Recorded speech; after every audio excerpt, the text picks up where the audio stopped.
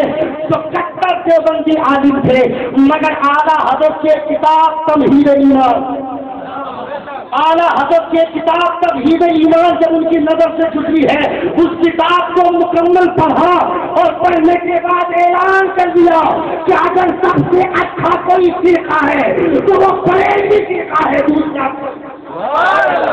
آپ دیوبندیت سے توبہ کر کر بریلویت میں آپ داخل ہوتے ہیں، اس کے بعد آپ نے کتاب لکھی لال حق حقل باطل. یہ کتاب لکھ کر تمام مسلمانوں پر بریلوی مسلمانوں پر احسان کر دیا. آپ سے کوئی مولوی مدرسے میں پڑھے نہ پڑھے، اردو پڑھنا جانتا ہو، اس کتاب کا مطالعہ اگر کوئی کر رہا ہو تو سینکڑوں بہادی اور دیوبندی ہوں گے، تنہا وہ مسلمان کا بچہ اس سے اوپر بھاری ہو جائے. یقین ہے اس کتاب کی وجہ سے چار حق و ذاکر باطل آپ نے لکھا ہے. پہلے آپ دیوبندی تھے مگر اعلیٰ حضرت کی کتاب کو پڑھنے کے بعد آپ بریلوی بنے ہیں. آپ نے مشکات شریف کی شرح میراث المناجی میں لکھا ہے. آپ فرماتے اس کا فیصلہ کیسے ہوگا کہ کون جنتی ہے کون جہنمی ہے؟ تو سنو، اس فرقے میں اولیاء اللہ کی جماعت ہوگی، وہی فرقہ جنتی فرقہ ہوگا، دوسرا کوئی فرقہ ہوگا وہ آج دیکھو جنتی فرقہ کا فیصلہ کرنا ہے کہ بریلوی فرقہ جنتی فرقہ ہے یا نہیں ہے تو مسئلہ صاف کھل کر سامنے آتا ہے. خواجہ غریب نواز بریلوی پائے جاتے ہیں، غوث اعظم اسی فرقے میں ہے، نظام الدین اولیاء اسی فرقے میں ہے، محبوب الہی اسی فرقے میں ہے، مقتول جنہ اسی فرقے میں ہے، حضرت معروف کرجی اسی فرقے میں ہے، جنگ شکر اسی فرقے میں ہے، یعنی امام حسین بھی اسی فرقے میں ہے. اللہ کے جتنے بھی برگزیدہ بندے ہیں اسی فرقے میں پائے جاتے ہیں. اس لیے یقین کے ساتھ کہتا ہو اگر کوئی جنتی فرقہ ہے تو وہ بریلوی فرقہ ہے. دوسرا صلی اللہم صلی علی سیدنا شفیعنا حبیبنا نبینا مولانا محمد مبارک وسلم صلاۃ و سلام علیک یا رسول اللہ صلی اللہ تعالی علیہ وسلم. اولیاء اللہ ان کی حالت یہ ہے کہ اولیاء اللہ کے بیچ اور فائٹنگ آف لوح محفوظ سیدھی آن دس لینڈ جو اللہ کے ولی ہوا کرتے ہیں وہ زمین میں رہ کر لوح محفوظ کی بات کو پڑھا کرتے ہیں. یہ غوث اعظم کی بارگاہ ہے. غوث اعظم کی بارگاہ میں آپ کا ایک مرید آتا ہے اور آپ سے بولتا ہے حضور آج میں نے دیکھا ہے کہ 70 بار مجھ کو نائٹ پول کی شکایت مجھ کو آج کی رات میں ہوئی اتنا دیتا ہوں. جو نے کہا کہ اللہم صلی علی مولانا محمد خالد وسلم سلام علیک یا رسول اللہ. غوث اعظم رضی اللہ تعالیٰ عنہ کا مرید آتا ہے اور بولتا ہے حضور فاصلہ سمجھ میں نہیں آتا ہے، یہ فلسفہ میری سمجھ سے باہر ہے. ایک رات میں کسی انسان کو 70 بار نائٹ پول کی شکایت ہو جائے تو انسان کہاں جائے گا؟ نائٹ پول یعنی احترام ہو جاتا ہے. آپ کو اس رات میں 70 بار احترام ہوا ہے. سیدھے عبد القادر جیلانی غوث اعظم کی بارگاہ میں حاضر ہوتے ہیں اور آپ سے کہتے ہیں حضور آپ کی رات میرے ساتھ عجیب معاملہ ہوا ہے، 70 بار مجھ کو نائٹ پول کی شکایت ہوئی ہے. آپ فرماتے ہیں پریشان ہونے کی ضرورت نہیں ہے، میں نے کل جب لوح محفوظ پر دیکھا تو لکھا ہوا دیکھا تھا کہ تو 70 مرتبہ جمع کرنے والا ہے، میں نے اس کو خواب میں بدل دیا ہے. اب تجھ کو احترام ہو گیا ہے، اب تو جمع نہیں کر سکتا ہے. علماء کرام فرماتے ہیں یہ اولیاء اللہ کی جماعت ہے. نگاہ بری نے وہ تاثیر دیکھی بدلتی ہزاروں کی تصویر پہ لکھا ہوا تھا کہ آپ 70 مرتبہ جمع کرنے والے تھے. غوث اعظم پہلے ہی سے جان دیتے ہیں اور آپ لوح محفوظ پر لکھی ہوئی عبارت کو آپ بدل دیتے ہیں اور آپ نے اس کو خواب میں بدل دیا ہے. آپ کے مرید کو 70 بار جمع کرنے والے تھے، اس کو آپ نے خواب میں بدلا ہے. یہ غوث اعظم ہے. میں پوچھتا ہوں تیرے اندر ہے کوئی ایسا تو اتنا پاور فل بھی ہو تو پائے گا کہاں؟ بہت تیری جماعت میں نہیں پائے جاتے ہیں. تو پائے گا کہاں؟ تیری جماعت میں عبد القادر جیسا کوئی شخص نہیں ہے، خواجہ نظام الدین اولیاء جیسا کوئی انسان نہیں ہے، خواجہ ہندل ولی معین الدین چشتی اجمیری اسکندری کی طرح کوئی انسان تیرے اندر ہے نہیں. تو کہاں پائے گا جب تو کسی کو نہیں پاتا ہے. ہمارے بیچ میں جو اولیاء اللہ ہوا کرتے ہیں جن کے ہم فرما بردار ہیں, تو ان پر کدھر اچھالتا ہے, تو ان کو برا برا کہتا ہے. خبردار, سنی مسلمان جب تک اس دنیا میں رہے گا وہ اپنا خون زمین پر گرنا گوارا کر سکتا ہے, مگر کبھی کسی ولی کے خلاف ایک جملہ نہیں سننا چاہتا ہے. یہ کبھی نہیں ہو سکتا ہے. کیا ہوا تھا جب تمام کفار لوگ پریشان ہونے لگے کہ اسلام اتنا پھیل کیسے رہا ہے, اسلام اتنا بڑھ کیسے رہا ہے. عروہ بن مسعود ثقفی کو بھیجا تھا کہ جاؤ دیکھو کہ محمد رسول اللہ ان کے ماننے والے ان کے ساتھ کیا معاملہ کرتے ہیں, اسلام اتنا بڑھ کیسے رہا ہے. عروہ بن مسعود ثقفی مصطفیٰ کی بارگاہ میں جاتا ہے اور جا کر واپس آتا ہے اور آنے کے بعد تمام کافروں سے کہتا ہے اسلام کو ہٹانے کا خیال نکال دو, اسلام کو کمزور کرنے کا خیال دل سے نکال دو. اسلام کمزور نہیں ہو سکتا ہے, اسلام ہمیشہ بڑھتا رہے گا. کہا وجہ کیا ہے؟ کہا میں نے دیکھا, میں نے ایسو قصہ کا بھی دربار دیکھا ہے جب وہاں پہ وہ بیٹھا کرتے تھے تخت پہ بیٹھتے تھے, ان کے غلام ہوتے تھے, مگر جیسے ہی تخت اٹھ جاتا تھا سرائیاں پھیر دی جاتی تھی. میں نے قصہ کا بھی دربار دیکھا ہے, میں نے ایسا کا بھی دربار دیکھا ہے. وہ لوگ تخت پہ بیٹھا کرتے ہیں, مگر میں نے مدینے کا بھی بادشاہ کو دیکھا ہے, میں نے مدینے کے بھی شہنشاہ کو دیکھا ہے.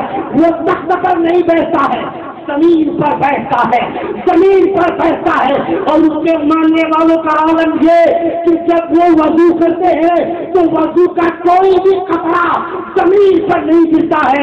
غلام جتنے ہوتے ہیں اپنے ہاتھ کو لے کر اپنے چہرے کو پھیر لیا کرتے ہیں. میں نے دیکھا ہے کہ محمد کے جو غلام ہیں وضو کے قطروں کو زمین پر نہیں گرنے دیتے ہیں. ارے جب وضو کرنے والا, وضو سے پڑھنے والا پانی کا وہ قطرہ جب یہ غلام زمین پر نہیں گرنے دیتے تو ان کا خون بدن سے بہ جائے. یہ غلام کیسے؟ بہت